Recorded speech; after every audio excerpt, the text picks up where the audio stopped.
जय माता दी। एक कंजूस सेठ था। उसकी कंजूसी के कारण पड़ोसी, मित्र, रिश्तेदार, यहाँ तक कि उसकी पत्नी और बेटे भी उससे नाराज थे। बेटा अपनी माँ को लेकर अलग रहने लगा।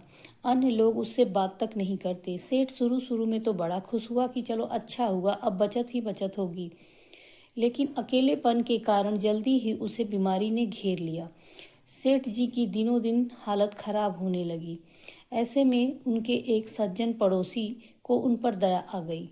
वह अनाज के दानों से भरा एक थैला सेठ जी के पास ले गया और बोला, सेठ जी, अगर आपको अपनी खुशियाँ दोबारा चाहिए और सेहत ठीक करनी है तो रोज़ सुबह आप एक मुट्ठी अनाज अपने आंगन में बिखेर दिया करें।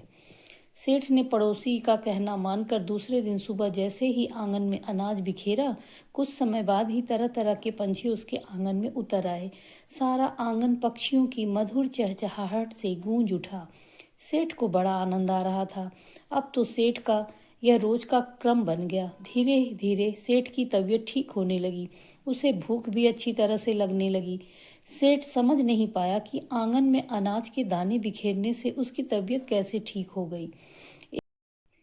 एक दिन वह नहा धोकर अपने उसी पड़ोसी के पास गया और पूछने लगा कि भाई साहब, आपके बताए हुए रास्ते से मेरी तबीयत अब बिल्कुल ठीक हो गई।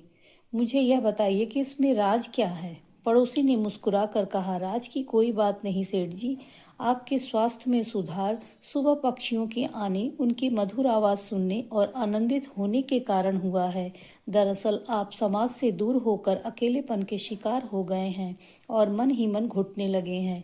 खुशियाँ बांटने से खुशियाँ मिलती हैं। सेठ को अब अपनी गलती समझ में आ गई। उसने पत्नी और अपने बेटे को भी अपने पास बुला लिया और मस्ती में जीने लगा। खुशियाँ बांटे और खुश रहें। जय माता दी।